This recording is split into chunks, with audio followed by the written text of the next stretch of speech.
تاسې ته په رښتیا ډول ثابته شوې نه وي بل مسلمان ته خبره مه رسوئ. موږ دلته ګوره ډېر ورونه داسې شته نو چې ټوله ورځ موږ او تاسې تبلیغات کوو په دروغو باندې. دا ډېره د افسوس ځای ده. سیال صاحب زه به نورې خبرې بس کومه ورونه ډېر راغلي دي. کومه خبره رانه زیاته شوې بخښنه غواړم. یو بل نفر چې خبرې وکړي بیا به زه خبرې وکړم. سمه ده؟ نو ډېره مننه.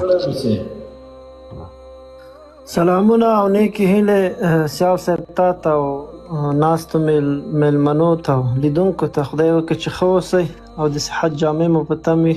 نو د خوشحالۍ ځای ده چې جنرال صاحب مبین راخوشي سو. نو زه هم ډېر خوشحاله شوم. نو خدای دې وکړي چې چیرته نور هم افغانان بندي وي هغه دې هم راخوشي سي او خپلو کورنیو فامیلو سره یو ځای شي. زه غواړم ډېرې خبرې اوږدې نه کړم.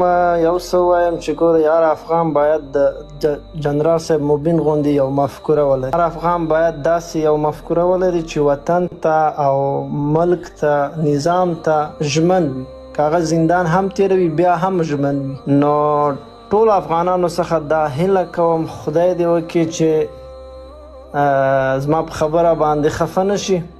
نو راځئ وطن ته کار وکړو، د افغانستان خلکو ته کار وکړو. هغه ځینې مفکورې چې زمونږ یو بل سره سمون نه خوري تیر شو له دونه، ځکه چې ډېرې خواخوږیانې مو لیدلې، ډېرې کړاوونه هم تیر کړل. وخت راغلی چې د خپل نظام تر شنګ ودرېږو، وطن ته کار وکړو، وطن جوړ کړو. یو بل پسې دغه سپکې سپورې نیوکې بېجایه نیوکې، هغه نیوکې چې د پردیو په ګټه باندې دي، هغه نیوکې چې پردي هېوادونو ته دغو څخه ښې راسته راوړنې لري، هغو نه باید لاس واخلو، د خپل هېواد دپاره ژمن اوسو او خپل هېواد دپاره کار وکړو. خدای دې وکړي چې ډېرې خبرې مې نه وي کړې او کومه خبر که رانه اشتباه سوي بښنه غواړم. نو نور ورونه دلته ناست دي، هغو ته به وخت ورکوئ چې هغوی خپله خبرې وکړي. مننه. السلام علیکم. که اجازه یې زه خبرې وکړم خپل مبات سره. الله دې وکړي چې وروره تاسې د نور ګران ورونه ټوله جوړ ورو خوشحال و ارام واوسئ. مننه چې ما ته وخت راکړئ. نو اول ټول ته مبارکي وایم د ګران جنرال صاحب و د خلاصېدو یې الله دې ټوله بندیان هر څوک چې مشکلات ولري، که مریضان یې که هر څه یې، الله دې بس هغه مشکلات ور حل کړي. د اختر چې راځي موږ ته 2 چنده سو. نو دا ډېر د افغانانو دپاره، خصوصا د خلکو دپاره د زیری دی چې د دغه دولت پلویان چې او د افغانستان دپاره واقعا ژمن خلک چې د هغو دپاره یو ډېر غټ زیری دی. ولې چې دی په میډیا په بخش یا په هر بخش کې دی ډېر فعاله سړی و. الله دې وکړي چې د میډیا په بخش کې دته دغه بندیز یا داسې یو دغه نه ورته لګولی چې دی نه سوی کولی چې میډیا ته راسي. فکر نه کوم چې داسې به یې، خو الله دې وکړي چې دی بیرته میډیا ته راوګرځي او د ده د خبرو څخه یا د ده د مبارزې څخه د ټول افغانان برخمن شي.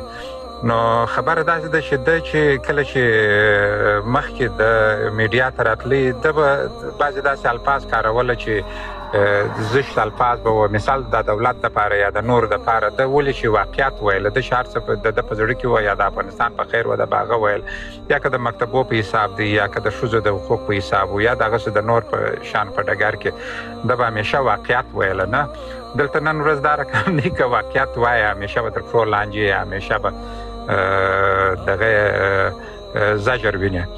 نو دی داسې یو انسان و چې یو انسان دی، الله دې اوږد عمر ورکړي، الله دې 100 کاله نور اوږد عمر ورکړي.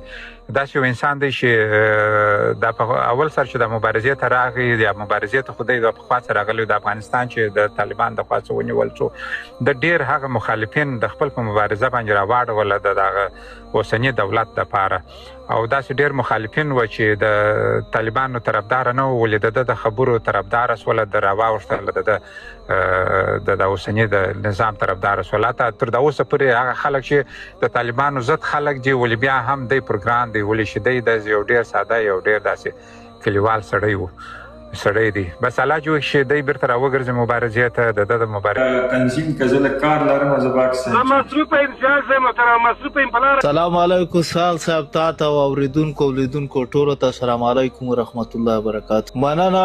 زه ډېرې خبرې نه کوم. د جنرال صاحب پر راخوشي کېدو باندې ډېر خوشحاله سو. موږ ډېر مینوال یو. الله دې ټول بندیان راخوشي کړي له بندونو. نو جنرال صاحب سره خوشي سو واقعیت خبرې د مخبل ډېر په خوشحاله سو. ټولو ته دې مبارکي او بس الله دې بیا نور څه مشکل نه راولي او جنرال صاحب هم راخوشي سو خپل کورنۍ ته لاړ شي د اختر مخه ده. ډېر خوشحاله سو او بازه ډېره خبرې نه غواړم. الله مو کامیاب لراس. مننه وروره. ژوندی اوسې آباد اوسې. هدا خور ستړی نه سي. سلامونه وخت په خیر ټولو دوستانو ته. تاسو ته او نورو دوستان سره لاندې ناستې دي او موږ ګوري. اول خو ټول ته ډېر زیات مبارکي هغه کسان ته چې د جنرال صاحب موبین په تمه وو د خوشي کېدو او کوم کسان چې اوس هم لکه لاندې څه پیغامونه کامنټونه یې لیکي او ځینې بدې ردې وایي دوی اصلا پوهېږي چې د پنجاب سپیان دي او غاب یې ورپسې او جنرال صاحب موبین څه دی په ټولو باندې ډېر ګران دی. جنرال صاحب موبین هغه کس و چې د پنجاب اصلي څېره ټوله دنیا ته ور وښودله په ډېره ساده الفاظ او ډېره په ښه طریقه. هغه خبرې چې وزیران، وکیلان، ژورنالیستان یا نور سیاستوال یا عام خلک نشو کولی، جنرال صاحب موبین داسې راولله دنیا ته ور وښودله چې بیخي دنیا حق اعلان ورته پاتې شو. سیال صاحب اوس تاسو پوهېږئ چې اوسنی جنگ څه دی زیاتره تبلیغاتي جنگ دی او مثلا مونږ ویلی شي چې هو ونده لري مثلا اسلحه یا توغندۍ د شان ونده لري مګر مونږ تاسو چې باید وګورو په اوسنیو وختونو کې دا وسلې او درونه وسلې دومره شیان نه کاروي څومره چې میډیا کاروي. مونږ تاسو د اسرائیل او ایران او امریکا جنگ مو ولیدله چې په کوم سویه و مګر میډیا مو ولیدله چې په کوم سویه و. اوسنی جنګ څه ده ډېری تبلیغاتي جنګ ده یعنی سوله جنګ ده. هغه سرد جنګ څه ورته وایي چې کولی شي له دې طریقه نه دنیا خبر کړي چې څوک حق دی څوک ناحق دی او هغه خالی په جنرال صاحب موبین کې دی. او دا یو بله څه ډېر پاکستان په نازېده هغه اتم بم و چې جنرال صاحب موبین راغله یعنی خلک دارو دغه کشتون درلوده که نه درلوده خلک ډېر دارو خو مګر جنرال صاحب موبین چې راغله هغه د اتم بم د خیتم بم نامه په ورباندې کېښودله چې بیخي دنیا یعنی مخصوصا افغانان بیخي ورته عادي شو. بعد هغه نه بیخي دې ته خلک پام نه کوي چې دا اتم لري څه پلانکي لري هغه لري یعنی خلک ته دومره عادي شو چې بیخي نه ښکاره کېدو چې د اتم څه معنا ورکوي. یعنی دا هغه اوس په اور باندې چې لږ اوبه واچي او سوله کې دومره خلک یعنی په مغز باندې دومره آرامتیا راغله. نو تبلیغاتي جنگ ډېر مهم دی او خلک باید په دې باندې هغه شي. دا زه په دې خاطر نه وایم زه نه وایم چې زه اماراتي یم یا جمهوریت یم د عام وګړي په صفت چې د ما د وطن په ګټه هر څه وي زه هغه په دواړو سترګو منم او هرومرو یې سپورټ کوم چې هغه جنرال صاحب موبین یا یو اماراتي یا جمهوریتي چې د افغانستان په ګټه تمام شي زه ورسره یم. زه په دې قصه کې نه یم. په یو کور کې هم دوه په شپږخانه کې دوه لوښي ومینځي سر په سر وسي هرومرو ټکي پاکې کوي. نو دا زموږ دروني یا په خپل منځي جنجالونه دي چې دا جمهوریت د امارت دی مګر موږ باید دا تاوتریخوالی پردیو هیوادو ته لکه یو لوبې یا د یو بازیچه په صفت په لاس ور نه کړو چې موږ سره ولوبي او موږ سره بیا هم هغه کارونه وکړي چې 40 کاله مخکې کړي وو. څه نظامونه په همدې طریقه لاندې کړله او اوس هم غواړي چې په همدې نامه کله د جمهوریت کله د امارات کله د یو شی د بل شی په نامه موږ یې وغولوي. موږ هر څه ولرو باید په خپل منځی کې حل کو او هر په کور کې ورور سره په جنگ دی او خور مور سره په جنگ دی. داسې نه دی چې مثلا هغه کور باید ټول د یو کور نه وشلل شي او کور یوازې باید یو کس پاتې شي.